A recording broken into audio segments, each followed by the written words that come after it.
Good morning. Welcome to this weekly market update brought to us by Treasury One and ETF Analytics. With me today is currency strategist Andre Sillier at Treasury One.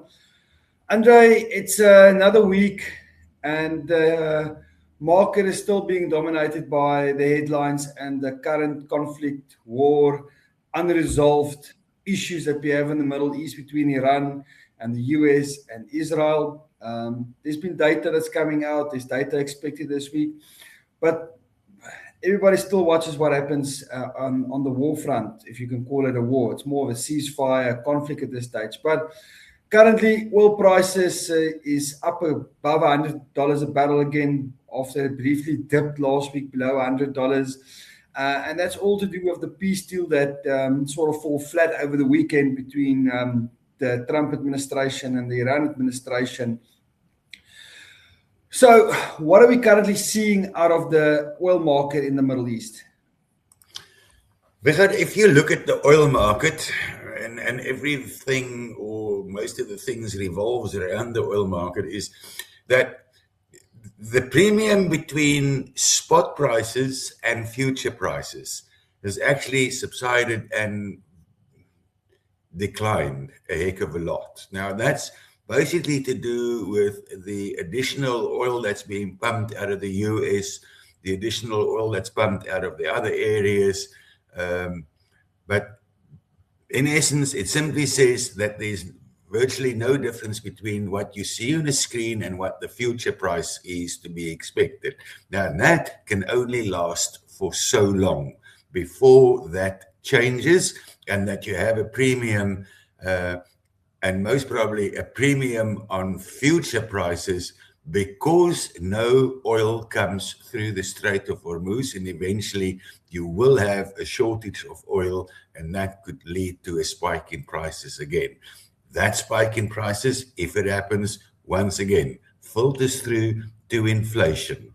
That filters through to interest rate. That filters through to an economy in general worldwide that goes into decline because spending from consumers go into decline.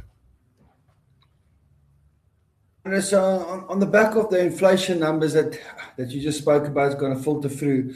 Currently, we've got inflation data coming out of the US. It's expected to rise and tick up to around 3.7%.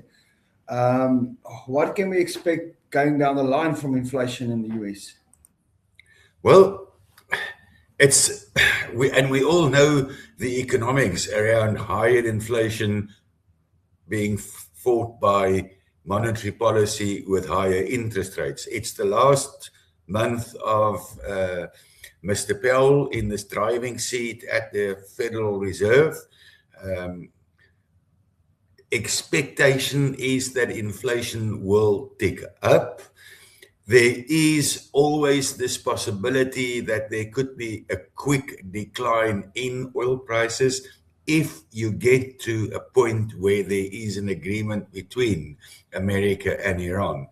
That seems unlikely at this point in time, but I think we're in a month where we will most likely, even with an uptick in inflation data for April, see a Federal Reserve not changing anything on interest rates at this point, as they would await developments further in the Middle East and also the outcome of inflation for another month before they would take action and most probably lead to an increase in interest rates at the next round of Federal Reserve meetings. For this one, I still think that we remain at the same levels, but with a very cautious stance during a press conference going forward.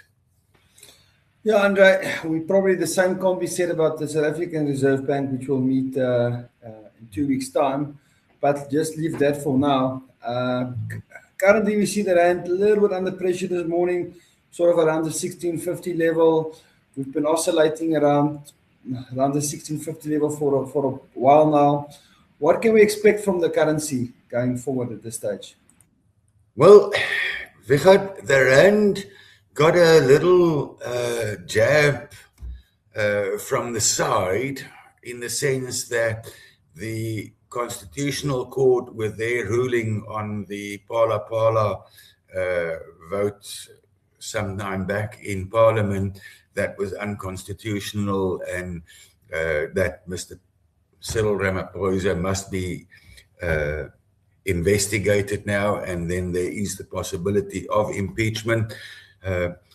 Last night he had his press conference addressing the nation, clearly stating that he will not resign, and he's not going to resign, and that he's going to fight it and take the whole report on review and apply for that at the courts. So that is a little bit of a jab from the side into the heart of the rand, and I think that's one of the reasons why we are seeing some weakness coming through on the rand side. But the bulk of it still remains around oil prices, what we've just spoken about, and the possibility of higher interest rates, etc. You mentioned that we're not going to speak about our central bank. Yes, we have our monetary policy committee as well. Mr. Kanyagu at last week sort of given a jab towards the side of the Americans, saying to them that the world is concerned about their high debt and that it's not good. So he's a very conservative person. Chances are, in my opinion, 60 to 65% that he will most probably move to higher interest rates sooner than later. But we'll leave that there for the moment. I've used the words last week that the world is being held hostage by this whole situation in the Middle East, where nothing really finds an end, and the disagreement between America and Iran continues just being there, holding the world hostage in terms of oil prices and what could happen further going forward. And I then said that the rand will, in my opinion, trade between a 16.25 and a 16.75 whilst this hostage holding takes place. And that's actually, we slap them in the middle of that at this point in time. I stick to my guns. 16.25. For a break of that, we need to see a change in the Middle East. We need to see an agreement between the Iranians and the Americans. And we need to see the Strait of Hormuz opened and oil and vessels actually flowing freely through the Strait of Hormuz. That could break 16.25.